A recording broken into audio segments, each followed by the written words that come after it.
Good morning students. जो आज जो टॉपिक आप स्टडी करने जा रहे हैं, फर्स्ट है principle of conservation of energy and second friction. No last lecture च आप ऑलरेडी स्टडी करते हैं व्हाट इज एनर्जी और डिफरेंट फॉर्म्स ऑफ एनर्जी। आप देखिए कि एनर्जी के डिफरेंट फॉर्म्स है, इलेक्ट्रिक एनर्जी, तो potential energy, kinetic energy, solar energy. Now what is principle of conservation of energy. Principle of conservation of energy की कहना है कि energy can neither be created nor be destroyed but can be transform from one form to another.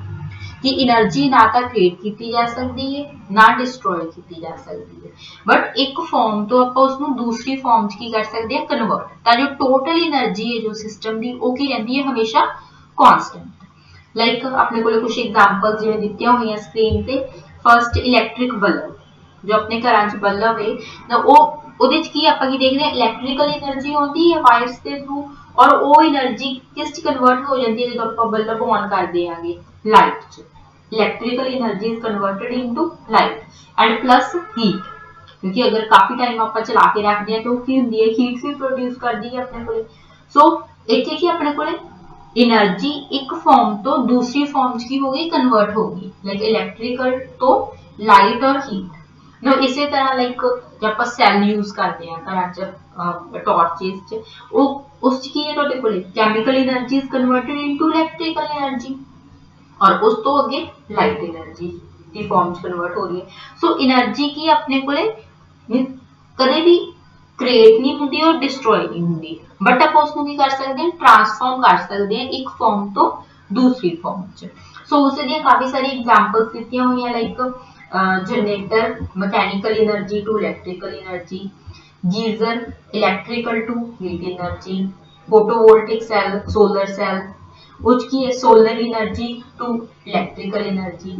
सो एक examples of a principle of a conservation of a energy. Now next topic is conservation of mechanical energy of a freely falling body. ये ਤੁਹਾਡੇ ਕੋਲ ਇੱਕ freely falling body ਹੈ। Freely falling body ਦਾ ਮਤਲਬ ਕੀ ਹੈ ਕਿ ਤੁਸੀਂ ਕਿਸੇ ਆਬਜੈਕਟ ਨੂੰ ਬੋਡੀ ਨੂੰ ਕੀ ਕੀਤਾ without any velocity, simply gravity ਦੇ ਇਫੈਕਟ ਦੇ ਅੰਡਰ ਉਸ ਨੂੰ ਕੀ ਕੀਤਾ ਫਾਲ ਹੋਣ ਦਿੱਤਾ। ਜਦੋਂ ਉਸ ਨੂੰ ਤੁਸੀਂ ਕੋਈ ਉਸ ਤੇ ਪ੍ਰੈਸ਼ਰ ਫੋਰਸ ਨਹੀਂ ਲਗਾਈ ਹੈ ਕਿ ਉਸ ਨੂੰ ਕੋਈ ਵੈਲੋਸਿਟੀ ਨਹੀਂ ਦਿੱਤੀ, ਜ਼ੀਰੋ ਵੈਲੋਸਿਟੀ ਤੋਂ ਉੱਪਰੋਂ ਤੁਸੀਂ ਉਸ ਨੂੰ ਕੀ ਕੀਤਾ गिराता और वो ग्रेविटी के इफेक्ट नाल की नीचे फॉल कर रही है। नो इदा के ऑब्जेक्ट लिए आप प्रूव करना है कि उसकी जो मैकेनिकल एनर्जी है वो हमेशा की रहती है कंजर्व, एक तरह का आप कह लो कि principal of conservation of energy को प्रूव करना है in case of a freely falling body. Like तुहानू इत्थे एक डायग्राम शो ने, डायग्राम की है तुहाडे कोले सिंपली लेट अपने कोले जो बॉडी है that is a one ball और आप उसको ए पॉइंट तो और ग्राउंड है जो तुहाडे कोले सी पॉइंट, इस तो हाइट कितनी है एच। एच हाइट तो आप की कीता इस बॉल नू फ्रीली ड्रॉप करता कि वो ग्रेविटी के इफेक्ट के अंडर नीचे नू फॉल कर रही है। ना इत्थे वेलोसिटी आप उसको कोई वेलोसिटी नहीं दी, वेलोसिटी की है जीरो वेलोसिटी। ए पॉइंट ते ना हुण आप तीन पॉइंट कंसीडर करांगे। ए पॉइंट ते देखांगे कि उसकी टोटल मैकेनिकल एनर्जी कितनी है। देन लेट के वो बी पॉइंट पे पहुंच गई, कितना डिस्टेंस कवर करके एक्स डिस्टेंस कवर करके, पर जो इथों फॉल होएगी इतने वेलोसिटी जीरो है, बट जब तक बी पॉइंट पे पहुंचेगी बॉल तो उसने कुछ वेलोसिटी गेन करनी होएगी। लेट इस पॉइंट पे वेलोसिटी है बी बी और फिर आप देखेंगे कि पॉइंट बी पे मैकेनिकल एनर्जी कितनी है। देन पॉइंट सी जबकि बॉल के जस्ट ग्राउंड ਨੂੰ टच कर रही है और इतने जाके उसकी वेलोसिटी कितनी होगी वी सी, वेलोसिटी ने ग्राउंड ਨੂੰ जस्ट टच कर रही है और सी पॉइंट पे देखांगे कि उसकी मैकेनिकल एनर्जी कितनी है। सो आप लेती एक फ्रीली फॉलिंग बॉडी लेती है, consider a body of mass m जिसका मास की है m small m falling free. Now let at starting point A कितनी हाइट पे h हाइट पे है। सो ए पॉइंट पे फर्स्ट देखिए आप मैकेनिकल एनर्जी की गल कर रहे हैं ना, मैकेनिकल एनर्जी की है काइनेटिक प्लस पोटेंशियल एनर्जी और इस पॉइंट पे इसकी वेलोसिटी कितनी है जीरो। सो इसकी काइनेटिक एनर्जी कितनी होएगी तो half M V square, velocity zero है, काइनेटिक एनर्जी 0 और potential energy mgh h height ते ਤੁਹਾਡੇ ਕੋਲੇ ਸਿਰਫ ਉਸਦੀ ਪੋਜੀਸ਼ਨ ਕਰਕੇ ਤੁਹਾਡੇ ਕੋਲੇ એનર્ਜੀ ਹੋਏਗੀ potential energy mgh so total energy देखिए तो कितनी होगी काइनेटिक प्लस पोटेंशियल और वो भी कितनी होगी mgh now let body falls under gravity and reaches a point B point पे पहुंच गई है कितना डिस्टेंस कवर करके x तो पीछे ग्राउंड तो कितना डिस्टेंस ते रह गई ये टोटल h सी तो x डिस्टेंस कवर किया तो पीछे रह गया h माइनस x ना हुण इस पॉइंट ते आपां इसदी देखांगे kinetic energy and potential energy और इत्थे वेलोसिटी कितनी आपां मन्नीए b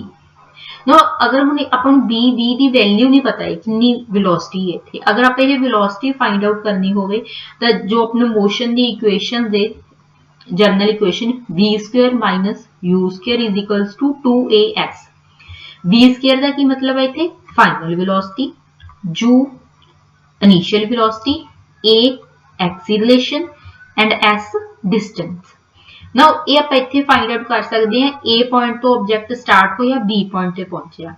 आपको a पॉइंट दी वेलोसिटी पता है 0 दैट मींस a की होगी दी इनिशियल वेलोसिटी b पॉइंट ते वेलोसिटी फाइनल वेलोसिटी आपा फाइंड आउट करनी है और इत्थे दा एक्सीलरेशन कितना है आपा तो कोई फोर्स नहीं दी सिर्फ ग्रेविटी करके फॉल कर रहे हैं तो एक्सीलरेशन कितना होएगा एक्सीलरेशन ड्यू टू ग्रेविटी और डिस्टेंस कितना मूव किया x सो इत्थे फिल करांगे तो की हो जाएगा v² माइनस 0 क्योंकि इनिशियल वेलोसिटी 0 है एंड a दी थां ते g एंड s दी थां ते x सो v दी वैल्यू की आ गई तुहाडे कोले 10² 2gx सो इसे तो आपां इसकी काइनेटिक एनर्जी फाइंड आउट करांगे की हो जाएगा हाफ m bv दा स्क्वायर और ए दी वैल्यू आपां हुणे फाइंड आउट कर रहे हैं क्या है 2gx तो कितनी आ जाएगी kinetic energy mgx then next potential energy की हुंदी है mg हाइट h ते इत्थे हुण हाइट कितनी रह गई b पॉइंट ली h माइनस x तो पोटेंशियल एनर्जी की हो जाएगी mg h माइनस x और टोटल एनर्जी कितनी होएगी हुण पॉइंट b ते दोनों दा सम mgx plus mgh minus x इस ब्रैकेट ਨੂੰ ओपन करोगे तो की टर्म्स आ जाएंगे दो टर्म्स आ जाएंगे ਤੁਹਾਡੇ ਕੋਲੇ mgh माइनस mgx और mgx कैंसिल हो जाएगा तो की रहेगी टोटल एनर्जी mgh सो b पॉइंट पे भी अपनी कितनी एनर्जी आ गई mgh नो सिमिलरली हुन ਆਪਾਂ c पॉइंट पे देखांगे c पॉइंट पे की है ग्राउंड ਨੂੰ टच कर गई तो हाइट तो दी 0 होगी सो पोटेंशियल एनर्जी की होगी उसकी 0 बट इत्थे पहुंचते उसकी वेलोसिटी की हो जाएगी vc हुन अगर vc दी वैल्यू फाइंड आउट करनी है सेम कोई और रिलेशन यूज करांगे v² minus u² is equals to 2as तो हम अब इत्थे के से ही लवांगे कि a पॉइंट तो c पॉइंट पे पहुंची और a पॉइंट पे वेलोसिटी 0 है इनिशियल वेलोसिटी इत्थे vc और डिस्टेंस मूव कीता h तो vc² किदे बराबर आ जाएगा 2gh और इत्थे काइनेटिक एनर्जी की होएगी हाफ mvc दा स्क्वायर और यदि वैल्यू पुट करोगे mgh और पोटेंशियल एनर्जी 0 ही है क्योंकि हाइट 0 है ग्राउंड लेवल पे पहुंच गया हो सो टोटल एनर्जी की आ जाएगी mgh सो आप देखिए कि अगर कोई बॉडी फ्रीली फॉल हो रही हैगी तो आप 3 पॉइंट ते ओदी मैकेनिकल एनर्जी फाइंड आउट की थी a b c और देखिए कि हर एक पॉइंट पे जो टोटल एनर्जी है वो सेम है mgh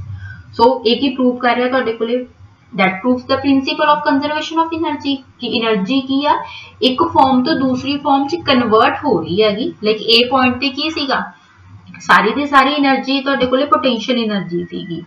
काइनेटिक एनर्जी 0 सी इत्थे सी पॉइंट तक आंदे आंदे उसने की कीता अपनी फॉर्म चेंज करती मींस एक फॉर्म तो दूसरी फॉर्म च चली गई बट टोटल एनर्जी सेम रही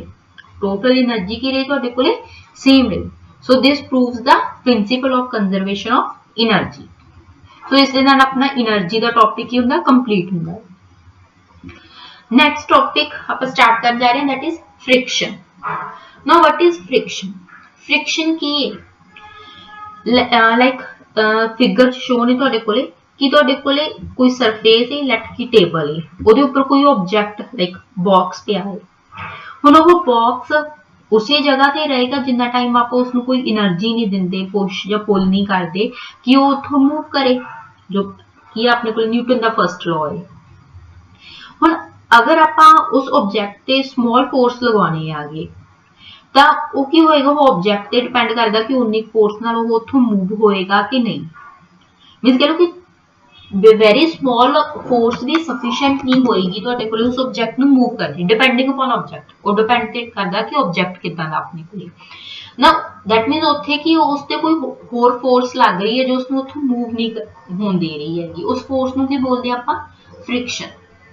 ਸੋ ਫ੍ਰਿਕਸ਼ਨ ਹੈ ਕਿ ਤੁਹਾਡੇ ਕੋਲੇ when a body slides or tends to slide on a surface on which it is resting, a resisting force opposing the motion is produced at the contact surface, and this resisting force is called a frictional force or friction। कि ਜਦੋਂ ਦੋ object ਤੁਹਾਡੇ ਕੋਲੇ ਇੱਕ surface ਤੇ ਦੂਸਰਾ object ਕੀ ਕਰ ਰਿਹਾ ਹੈਗਾ, ਤੁਹਾਡੇ ਕੋਲੇ ਮੂਵ ਕਰ ਰਿਹਾ ਹੈਗਾ, ਤਾਂ ਜੋ ਜਿੱਥੇ ਉਹ ਕੰਟੈਕਟ 'ਚ ਦੋ ਆਬਜੈਕਟਸ ਤੁਹਾਡੇ ਕੋਲੇ ਉਸ ਕੰਟੈਕਟ ਸਰਫੇਸ ਤੇ ਇੱਕ ਜੋ ਫੋਰਸ ਪ੍ਰੋਡਿਊਸ ਹੁੰਦੀ ਹੈਗੀ, ਜਿਹੜੀ ਕੀ ਕਰਦੀ ਹੈ, ਮੋਸ਼ਨ ਨੂੰ ਅਪੋਜ਼ ਕਰਦੀ ਹੈ, जो कि करती है मोशन ਨੂੰ ਅਪੋਜ਼ ਕਰਦੀ ਹੈ, ਕਿ ਉਹ ਉਸ ਤੋਂ ਆਪੋਜ਼ਿਟ ਡਾਇਰੈਕਸ਼ਨ 'ਚ ਲੱਗਦੀ ਹੈ, ਉਸ ਨੂੰ ਕੀ ਬੋਲਦੇ ਆਪਾਂ, ਫ੍ਰਿਕਸ਼ਨ। ਸੋ ਲੇਕਿਨ ਮੈਂ ਇੱਥੇ ਕੀ ਤੁਹਾਡੇ ਕੋਲ ਆਬਜੈਕਟ ਤੇ ਆਪਾਂ ਫੋਰਸ ਲਗਾ ਰਹੇ ਹਾਂ ਰਾਈਟ ਹੈਂਡ ਸਾਈਡ ਦਾ, ਮੀਨਸ ਮੋਸ਼ਨ ਉਹਦਾ ਰਾਈਟ ਹੈਂਡ ਸਾਈਡ ਦਾ, ਇੱਥੇ ਫ੍ਰਿਕਸ਼ਨ ਜੋ ਹੋਏਗੀ ਉਹ ਕਿੱਧਰ ਨੂੰ ਹੋਏਗੀ, ਤੁਹਾਡੇ ਕੋਲ ਲੈਫਟ ਹੈਂਡ ਸਾਈਡ ਤੇ। ਮੀਨਸ ਹਮੇਸ਼ਾ ਮੋਸ਼ਨ ਨੂੰ ਕੀ ਕਰੇਗੀ, ਉਹ ਅਪੋਜ਼ ਕਰੇਗੀ ਔਰ ਆਪੋਜ਼ਿਟ ਡਾਇਰੈਕਸ਼ਨ 'ਚ ਮੂਵ ਅਪਲਾਈ ਹੋਗੀ, ਔਰ ਇਹ ਹਮੇਸ਼ਾ ਕੀ ਕਰੇਗੀ, ਸਲੋ ਕਰੇਗੀ, जो ਤੁਹਾਡੇ ਕੋਲੇ मूविंग मोशन है उसਨੂੰ ਕੀ ਕਰੇਗੀ, स्लो करेगी। सो एक है ਤੁਹਾਡੇ ਕੋਲੇ फ्रिक्शन। नो फ्रिक्शन अपीयर क्यों ਹੁੰਦੀ ਹੈਗੀ, ਕਹ ਲੋ ਕਿ फ्रिक्शन किस करके है, ये दोनों जो दो ऑब्जेक्ट्स है ਤੁਹਾਡੇ ਕੋਲੇ ਕੰਟੈਕਟ 'ਚ, ਉਹ ਦੋ ਸਰਫੇਸਿਸ ਦੀ ਇਰੈਗੂਲਰਿਟੀਜ਼ ਕਰਕੇ ਆ। ਇਰੈਗੂਲਰਿਟੀਜ਼ ਕਰਕੇ ਜਿਵੇਂ ਹੁਣ ਆਪਾਂ ਸਿੰਪਲ ਜੀ ਐਗਜ਼ਾਮਪਲ ਦਈਏ ਕਿ ਤੁਹਾਡੇ ਕੋਲ ਟੇਬਲ ਤੇ ਇੱਕ ਬਾਕਸ ਪਿਆ ਵਾ, ਹੁਣ ਅਗਰ ਤਾਂ ਦੋਨੋਂ ऑब्जेक्ट बाक्स और टेबल दोनों बहुत ज्यादा स्मूथ आ गए तो वो इजीली मूव हो जाएगा। अगर वो रफ है ਤੁਹਾਡੇ ਕੋਲੇ ਟੇਬਲ ਔਰ ਜੋ ਬਾਕਸ ਹੈ ਉਹਨਾਂ ਦੇ ਕਹ ਲਓ ਕਿ ਜਿਹੜੀ ਸਰਫੇਸ ਹੈ ਉਹ ਕਾਫੀ ਰਫ ਹੈ,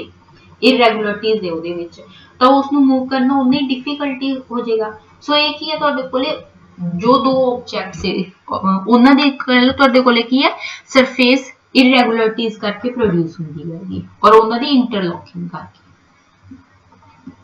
So next is types of a friction। friction generally ਆਪਾਂ friction ਨੂੰ two types ਨਾਲ categorize ਕਰਦੇ ਹਾਂ। first static friction and second dynamic friction। now first static friction। static friction ਕੀ ਹੁੰਦਾ ਹੈ ਕਿ ਜਦ ਤੁਹਾਡੇ ਕੋਲ object ਕੀ ਹੈ rest ਤੇ ਆਗਾ but under the action of a applied force। ਕਿ ਜਦ ਤੁਹਾਡੇ ਕੋਲ box ਕੀ ਹੈ like table ਤੇ rest ਤੇ ਪਿਆ ਹੈ प्रोवाइडेड कि ਉਹਦੇ ਤੁਸੀਂ ਫੋਰਸ ਅਪਲਾਈ ਕਰ ਰਹੇ ਹੋ। ਅਗਰ ਤੁਸੀਂ ਆਬਜੈਕਟ ਤੇ ਕੋਈ ਫੋਰਸ ਹੀ ਨਹੀਂ ਅਪਲਾਈ ਕਰ ਰਹੇ ਹੋ ਤਾਂ ਉੱਥੇ ਕੋਈ ਫ੍ਰਿਕਸ਼ਨ ਨਹੀਂ ਹੋਏਗਾ। ਮੀਨਸ ਇਹ ਕੰਡੀਸ਼ਨ ਹੈ ਕਿ ਜਦ ਤੁਸੀਂ ਫੋਰਸ ਅਪਲਾਈ ਕਰੋਗੇ ਉਸੇ ਟਾਈਮ ਤੇ ਤੁਹਾਡੇ ਕੋਲ ਫ੍ਰਿਕਸ਼ਨ ਆ ਲੈ ਜਾਏਗਾ। ਸੋ ਫ੍ਰਿਕਸ਼ਨਲ static friction ਕੀ ਹੈ, frictional force that comes into play when a body is at rest on a surface under the action of a applied force is called static friction। इसको ਕੀ बोलते हैं ਆਪਾਂ, static friction। so static friction की है simple words when object की है ਤੁਹਾਡੇ ਕੋਲ ਔਰ body is at rest, ਜਦੋਂ ਉਹ rest 'ਚ but under the action of applied force, ਤਾਂ ਉਸ ਕੇਸ 'ਚ ਜੋ friction produce ਹੋ ਰਿਹਾ ਹੈਗਾ ਉੱਥੇ ਉਸਨੂੰ ਕੀ ਬੋਲਦੇ ਆਪਾਂ, static friction। और इसके opposite ही second type है dynamic और kinetic friction।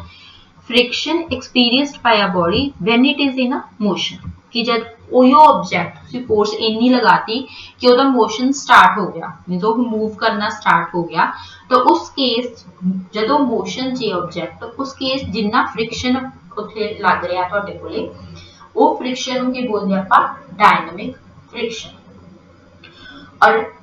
Dynamic friction is always less than a static friction. ਉਹ ਹਮੇਸ਼ਾ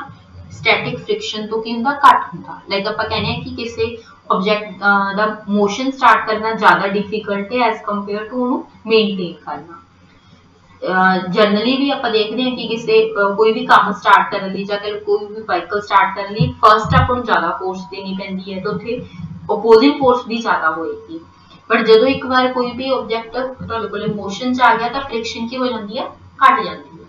ਸੋ dynamic friction is always less than static friction, ਇਹ ਹਮੇਸ਼ਾ ਉਸ ਤੋਂ ਘੱਟ ਹੋਏਗੀ। ਡਾਇਨਾਮਿਕ ਫ੍ਰਿਕਸ਼ਨ ਸਟੈਟਿਕ ਫ੍ਰਿਕਸ਼ਨ ਤੋਂ ਘੱਟ ਹੋਏਗੀ। ਸੋ ਆਪਾਂ ਬ੍ਰॉडली अगर ऊपरों कैटेगराइज की थी फ्रिक्शन टू टाइप्स का है, स्टैटिक और डायनामिक। स्टैटिक फ्रिक्शन जब ऑब्जेक्ट की रेस्ट ते है और डायनामिक जब वो मोशन च। Now dynamic friction is further of two types. Dynamic friction ਨੂੰ ਅੱਗੇ ਆਪਾਂ ਦੋ ਤਰੀਕੇ ਨਾਲ ਫਿਰ ਡਿਵਾਈਡ ਕਰ ਸਕਦੇ ਹਾਂ, sliding friction and limiting friction. No अगर कोई ऑब्जेक्ट मूव कर रहा है ਉੱਥੇ ਵੀ ਉਹਨੂੰ ਡਿਪੈਂਡ ਕਰਦਾ ਕਿ ਉਹ ਕਿੱਦਾਂ ਦਾ ਮੋਸ਼ਨ ਹੈ। स्लाइडिंग मतलब कि वो रगड़ के चल रहा है, जिवें कह लो कि आह बॉक्स है, आप इस बॉक्स नू की कर रहे हैं, स्लाइड कर रहे हैं। और इसी की जगह पे अगर आप इस अपने को जो ऑब्जेक्ट है वो रोलिंग मोशन से सिलेंड्रिकल कोई ऑब्जेक्ट है, आप उस ते फोर्स लगा के वो मूव कर रहे हैं, तो इत्थे किदां दा तुहाडे कोल ऑब्जेक्ट है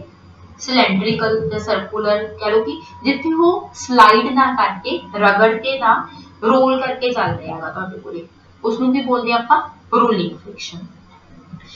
फ्रिक्शन तो दोनों केसेस च ही होएगा ना, जब आप फोर्स अप्लाई कर रहे हैं कुछ ना कुछ अपोजिंग फोर्स हमेशा बैकवर्ड डायरेक्शन होएगी, मोशन तो अपोजिट डायरेक्शन होएगी। अगर जो ऑब्जेक्ट है वो स्लाइड करके एक दूसरे सरफेस पे स्लाइड करके चल रहा है तो उस केस च जो फ्रिक्शन होएगी अपोजिट डायरेक्शन च तो वो की होएगी स्लाइडिंग फ्रिक्शन। अगर ऑब्जेक्ट रोल करके तुहाडे कोल मूव कर रहा है तो इस केस जो कॉन्टैक्ट सरफेस पे तुहाडे कोल इत्थे की होएगा फ्रिक्शन होएगा, उसनूं की बोलांगे आपां rolling friction. So what is sliding friction, इसदी डेफिनेशन की है, friction experienced bye a body when it slides over another body. Friction हमेशा होएगा तो होगी ना कि जो दो सरफेसेस कॉन्टैक्ट च होंगे। सो अगर स्लाइड करके एक सरफेस के ऊपर दूसरा सरफेस करो कि ऑब्जेक्ट वो की कर स्लाइड करके मूव कर रहा है तो उस केस जो फ्रिक्शन है that is a sliding friction. और उसके ऑपोजिट अगर वो रोल करके जा रहा है then that is a rolling friction. No अगर मैं जर्नल का क्वेश्चन पूछा दोनों चों केड़ा फ्रिक्शन तुहाडे कोले लैस होएगा, स्लाइड करना ज्यादा इजी है या रोल करना ज्यादा इजी है? रोलिंग फ्रिक्शन ज्यादा इजी है। दैट मींस इस केस च तुहाडे कोले अपोजिंग फोर्स घट होएगी। So rolling friction is always less than sliding friction. Rolling friction, sliding friction नालों की ना घट हुंदा तुहाडे कोल। Next is limiting friction. Now what is limiting friction? Limiting friction की है तुहाडे कोल? The maximum frictional force that can be developed at the contact surface when the body is just on the point of a moving. Just on the point of moving मतलब कि तुहाडे कोले object पहले rest सी, तुसी उस ते force apply करनी start कीती ना, जो तुसी उस ते फोर्स अप्लाई कर रहे हो बट हजे तक मोशन स्टार्ट नहीं होया तो उत्थे केड़ा फ्रिक्शन है, स्टैटिक फ्रिक्शन। बट हुण तुहाडे कोले ऑब्जेक्ट के जस्ट उस पॉइंट ते है कि उस तो बाद वो मूव करना स्टार्ट हो जाए तो उस पॉइंट ते जो तुहाडे कोले फ्रिक्शन हुंदा उस फ्रिक्शन नूं बोलदे आपां लिमिटिंग फ्रिक्शन। और लिमिटिंग फ्रिक्शन की होंदा मैक्सिमम फ्रिक्शन, चलो सारे नालों की होंदा ज्यादा होंदा। सो what is limiting friction? The maximum friction that can be developed at the contact surface when the body is just on the point of a moving, कि जदों तुहाडे कोले ऑब्जेक्ट की मूव करना जस्ट स्टार्ट करदा उस पॉइंट ते जो फ्रिक्शन होंदा और ये की होंदा मैक्सिमम फ्रिक्शन होंदा, that is limiting friction. Now next is laws of a limiting friction. Now laws की कहती है तो देखो simple laws है, first force of a limiting friction is always opposite and tangential to the surface of a contact. Like first मैं तुमको एक diagram draw की हुई है, एक ये तो देखो एक ऑब्जेक्ट है लाइक बॉक्स, इससे फोर्स आप राइट डायरेक्शन लगाई हुई है, कह लो मूवमेंट राइट डायरेक्शन जी, तो फ्रिक्शन हमेशा की होएगी जो डेफिनेशन तो भी की थी, फ्रिक्शन हमेशा मोशन के ऑपोजिट होएगी तो फ्रिक्शन की होएगी तो कोले ਲੈਫਟ हैंड साइड ਤੇ और इसका वेट किधर ਨੂੰ ਹੋਏਗਾ ऑब्जेक्ट ਦਾ वेट ਉਹਦਾ डाउनवर्ड ਹੋਏਗਾ हमेशा वर्टिकल mg अगर ਇਹਦਾ मास m और इसनु नॉर्मल रिएक्शन किधर ਨੂੰ ਹੋਏਗੀ अपवर्ड डायरेक्शन ਚ बिल्कुल चलो r और mg के आपस में की कर रहे होंगे पैरेलल ना फर्स्ट लॉ की कहता है तो लॉ ऑफ लिमिटिंग फ्रिक्शन कि जो फ्रिक्शनल फोर्स है वो हमेशा ऑपोजिट होगी and tangential to the surfaces in contact कि टेंजेंशियल ਦਾ ਕੀ मतलब ਕੀ ਹੁੰਦਾ ਕਿ ਇਸ ਪੁਆਇੰਟ ਤੇ ਅਗਰ ਆਪਾਂ ਸਟ੍ਰੇਟ ਲਾਈਨ ਡਰਾ ਕਰਦੇ ਜਿੱਥੇ ਦੋਨੋਂ ਆਬਜੈਕਟਸ ਕੀ ਹੈ ਤੁਹਾਡੇ ਕੋਲ दैट मींस ਆ ਸਰਫੇਸ ਜਿੱਥੇ मूव ਕਰ ਰਿਹਾ ਆਬਜੈਕਟ और जो ऑब्जेक्ट है ਇਹਨਾਂ ਦੇ ਜਿੱਥੇ ਕੰਟੈਕਟ ਹੈ ਉੱਥੇ ਆਪਾਂ ਸਟ੍ਰੇਟ ਲਾਈਨ ਡਰਾ ਕਰਦੇ ਹਾਂ टेंजेंशियल ड्रॉ करते हैं तो वो की होएगी फोर्स की होएगी ਤੁਹਾਡੇ ਕੋਲ opposite and tangential direction ਚ ਇਹਦੀ डायरेक्शन ਦੱਸ ਰਹੇ ਆਪਾਂ second law the force of limiting friction depends upon the state of a roughness of a two bodies जो force of limiting friction है वो किस ਤੇ डिपेंड करती है roughness ਤੇ ये ਆਪਾਂ पहले क्या की क्योंकि अगर दो ऑब्जेक्ट और जिस सरफेस ਤੇ मूव कर रहा ऑब्जेक्ट वो स्मूथ होंगे तो फ्रिक्शन घट हो ईजीली मूव कर जाएगा अगर वो रफ होंगे तो की होएगा तो उत्थे की होएगी फ्रिक्शन ज्यादा होएगी सो किस ते डिपेंड करती है तुहाडे कोले state of roughness of the two surface दोनों सरफेसेस दी रफनेस दी third force of friction is directly proportional to the normal reaction जो फ्रिक्शनल फोर्स है वो हमेशा जो नॉर्मल रिएक्शन है आर ਇਹਦੇ ਕੀ ਹੁੰਦੀ है directly proportional and fourth force of a limiting friction is independent of area in contact if the normal reaction is same so ये important है कि ਇੱਥੇ ਆਪਾਂ ਕਈ ਵਾਰ ਸੋਚਦੇ ਹਾਂ ਕਿ ਆਬਜੈਕਟ ਕੀ ਹੈ ਤੁਹਾਡੇ ਕੋਲੇ ਜਿੰਨਾ ਅਗਰ ਜ਼ਿਆਦਾ ਕੰਟੈਕਟ 'ਚ ਤਾਂ ਫ੍ਰਿਕਸ਼ਨ ਜ਼ਿਆਦਾ ਹੋਏਗੀ नो ਇਹ ਇੰਡੀਪੈਂਡੈਂਟ ਆਫ ਏਰੀਆ ਹੁੰਦਾ force of limiting friction is independent of area provided ਅਗਰ ਨਾਰਮਲ ਰਿਐਕਸ਼ਨ ਕੀ ਹੋਏਗਾ ਦੋ ਕੇਸਿਸ 'ਚ सेम होएगा ਤੁਹਾਡੇ ਕੋਲ ਸੋ ਇਹ ਕੀ ਤੁਹਾਡੇ ਕੋਲੇ laws of a limiting friction next is what is coefficient of friction now coefficient of friction laws of limiting friction ਤੋਂ ਹੀ ਆ ਜਾਂਦਾ ਤੁਹਾਡੇ ਕੋਲੇ ਇਹਦਾ ਆਪਾਂ ਥਰਡ law ਕੀ ਸਟੱਡੀ ਕੀਤਾ ਕਿ force of limiting friction is directly proportional to normal direction so इसी में अगर आप इक्वेशन फॉर्म से लिखांगे f is proportional f आप friction लिख रहे हैं आगे small f proportional to R की है नॉर्मल रिएक्शन अब प्रोपोर्शनलिटी साइन है अगर हुन मैं इसको प्रोपोर्शनलिटी हटा के इक्वेशन दी फॉर्म च लिखना है तो इत्थे की आ जाएगा एक कांस्टेंट और उस कांस्टेंट नु की इत्थे आपां की बोलदे आ mu f is equals to mu R और म्यू की इत्थे तुहाडे कोल जो कांस्टेंट है constant of proportionality that is coefficient of friction so what is coefficient of friction इसी इक्वेशन तो F अपॉन R F की है फ्रिक्शनल फोर्स और R की है normal reaction so what is coefficient of friction so coefficient of friction दी definition की आ जाएगी ਤੁਹਾਡੇ ਕੋਲੇ it may be defined as the ratio of force of limiting friction to the normal reaction तो कह लो simple ratio of a frictional force to the normal reaction so important है ਤੁਹਾਡੇ ਕੋਲੇ कोएफिशिएंट ऑफ फ्रिक्शन और ये कित्थों आ रहा है ਤੁਹਾਡੇ ਕੋਲੇ law of a limiting friction ਤੋਂ ਹੀ and coefficient of friction is defined as ratio of frictional force to the normal reaction now next is angle of repose ਜਾਂ ਕਹ ਲੋ angle of a friction now इसमें समझने लिए अपने कोले like ਤੁਹਾਡੇ ਕੋਲੇ ਇੱਕ inclined plane है inclined मतलब कि horizontal नहीं है horizontal ਦੇ ਨਾਲ कोई angle बना रहा अल्फा now इस जो कह लो प्लेन है ਤੁਹਾਡੇ ਕੋਲੇ ਇਨਕਲਾਈਨਡ ਪਲੇਨ ਇਸ ਤੇ ਮੈਂ ਅਗਰ ਕੋਈ ਬਾਕਸ ਲਾਈਕ ਪਲੇਸ ਕਰਦਾ ਹੁਣ ਇਹ ਡਿਪੈਂਡ ਕਰਦਾ ਕਿ ਤੁਹਾਡੇ ਕੋਲੇ ਐਂਗਲ ਕਿੰਨਾ ਹੈ ਅਗਰ ਇਹ ਐਂਗਲ ਬਹੁਤ ਜ਼ਿਆਦਾ ਸਮਾਲ ਹੈ ਚਲੋ ਕਿ ਤੁਹਾਡੇ ਕੋਲੇ ਐਂਗਲ ਦੇਖੀਏ ਤੁਹਾਡੇ ਕੋਲੇ ਬਹੁਤ ਜ਼ਿਆਦਾ ਸਮਾਲ ਹੈ ਲਾਈਕ ਪਹਿਲੇ ਆਪਾਂ ਇੱਥੋਂ ਸਟਾਰਟ ਕੀਤੀ ਇੱਥੇ ਤੁਸੀਂ ਇੱਕ ਬਾਕਸ ਨੂੰ ਪਲੇਸ ਕੀਤਾ ਔਰ ਉਹਤੇ ਕੋਈ ਫੋਰਸ ਨਹੀਂ ਅਪਲਾਈ ਕੀਤੀ ਉਹਤੇ ਕੋਈ ਵੀ ਐਕਸਟਰਨਲ ਫੋਰਸ ਨਹੀਂ ਅਪਲਾਈ ਕੀਤੀ ਔਰ ਜਿੱਥੇ ਤੁਸੀਂ ਪਲੇਸ ਕੀਤਾ ਬਾਕਸ ਨੂੰ ਕਿ ਉਹਦਾ weight ਇੰਨਾ ਕਾ ਕਿ ਉਹ ਬਾਕਸ ਇੱਥੇ ਹੀ ਮੀਨਸ ਉਹਦੀ मूवमेंट नहीं हुई अगर ਹੁਣ ਤੁਸੀਂ ਇਹ ਕੀ ਹੈ ਐਂਗਲ ਆ ਵਾਲਾ ਐਂਗਲ ਇਨਕਰੀਜ਼ ਕਰਦੇ ਜਾਓਗੇ ਤਾਂ ਇੱਕ ਪੁਆਇੰਟ ਇਦਾਂ ਹੋਏਗਾ ਕਿ ਉਹ ਆਬਜੈਕਟ ਬਿਨਾਂ ਕਿਸੇ ਫੋਰਸ ਤੋਂ ਡਿਊ ਟੂ ਗ੍ਰੈਵਿਟੀ अपने आप नीचे ਨੂੰ स्लाइड करना स्टार्ट हो जाएगा अपने आप नीचे ਨੂੰ स्लाइड करना स्टार्ट हो जाएगा। तो जो वो मैक्सिमम एंगल होएगा जिथे जाके कि ये ऑब्जेक्ट मूव करना स्टार्ट कर जे अपने आप विदाउट एनी फोर्स, ये कोई तुसी बाहरों आप फोर्स नहीं लग रहे होंगे, कभी ग्रेविटी करके की हो जाएगी स्लाइड करना स्टार्ट हो जाए। तो उस पॉइंट पे जिथे मोशन जस्ट स्टार्ट हो रहा है, तो जो ये एंगल होएगा अल्फा, इसमें भी बोलते हैं एंगल ऑफ रिपोज या फिर एंगल ऑफ फ्रिक्शन। सो इसकी डेफिनेशन की है, with increase in angle of inclined surface, the maximum angle at which the body starts sliding down, जिस पॉइंट पे जाके वो बॉडी की वजह स्लाइड करनी स्टार्ट कर दे, उस एंगल को क्या बोलते हैं, एंगल ऑफ अ फ्रिक्शन और angle of a repose. So that is the definition of a angle of repose.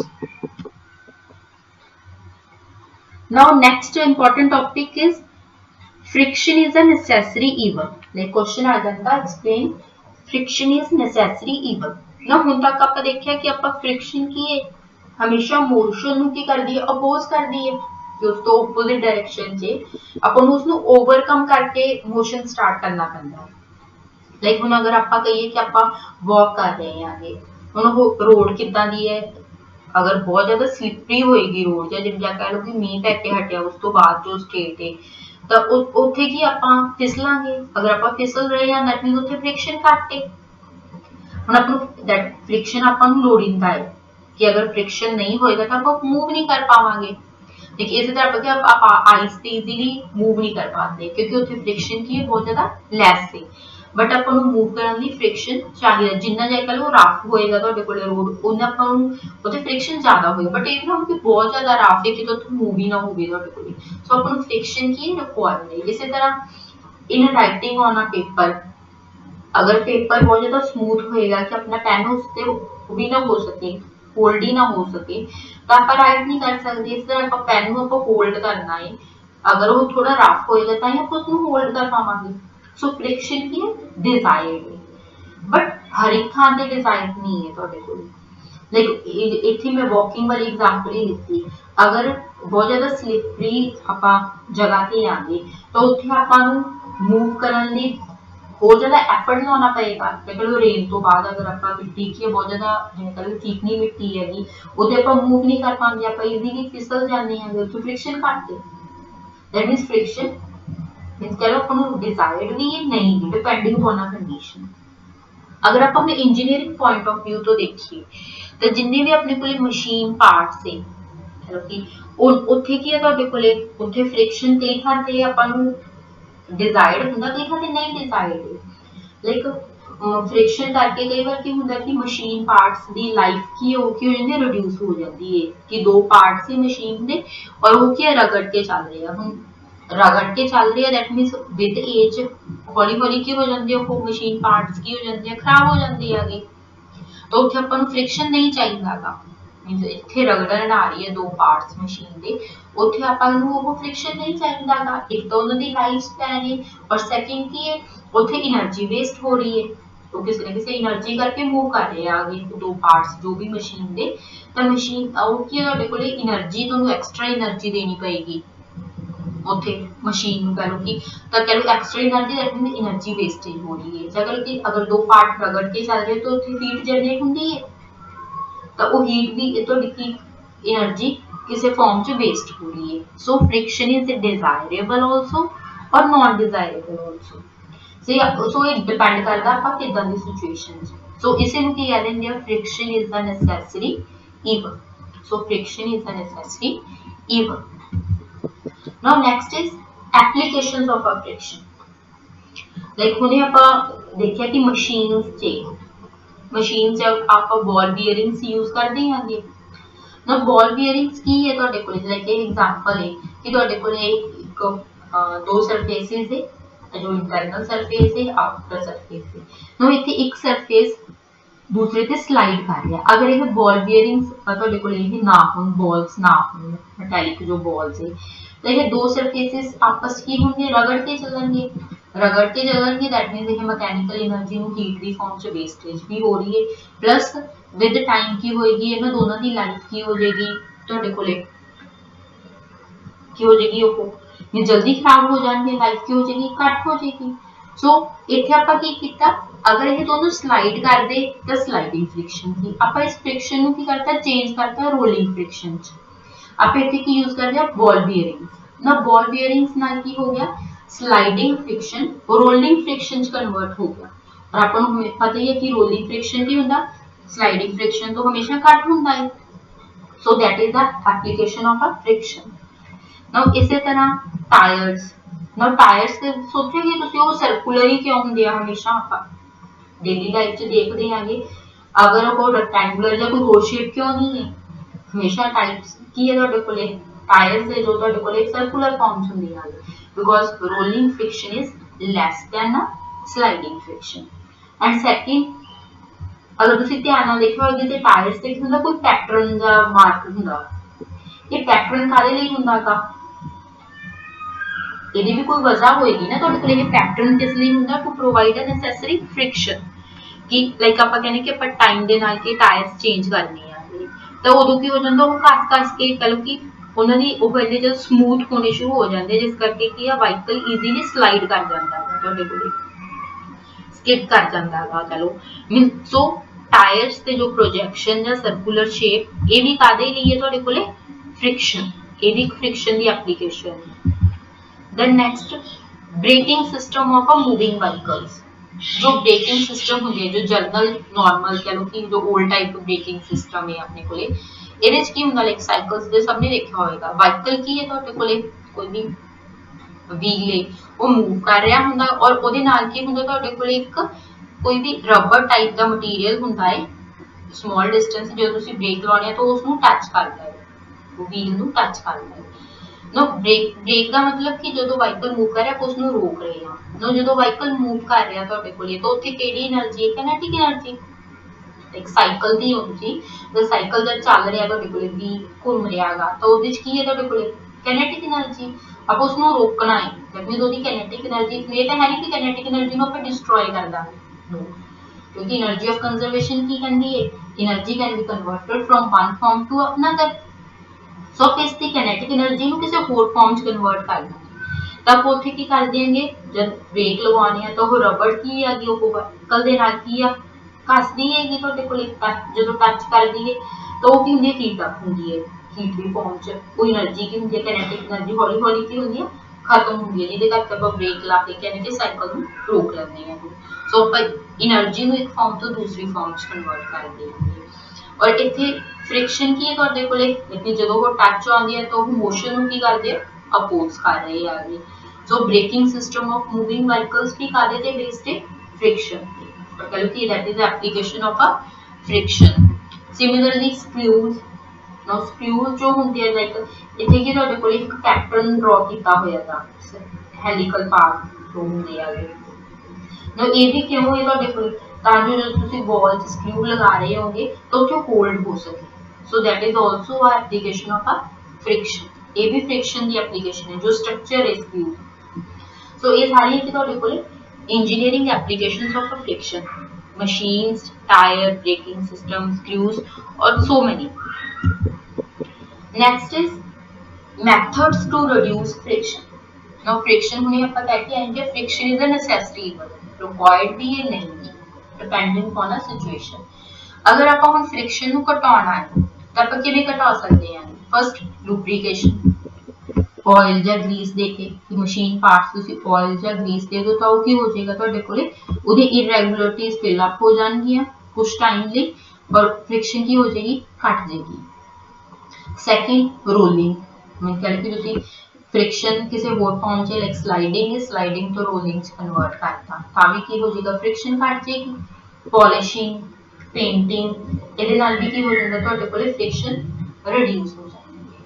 तो these are methods to reduce friction। सो आज ਦੇ ਲੈਕਚਰ ਚ ਆਪਾਂ ਕੀ ਸਟੱਡੀ ਕੀਤਾ? First law of a conservation of energy, I think सारे ਨੂੰ समझ आ गया होएगा। And second is friction, types of a friction, methods to reduce friction and the engineering applications of a friction। so उसे इसे lecture दे basis ते तो बिल्कुल small assignment है 5 filling the blanks, then multiple choice questions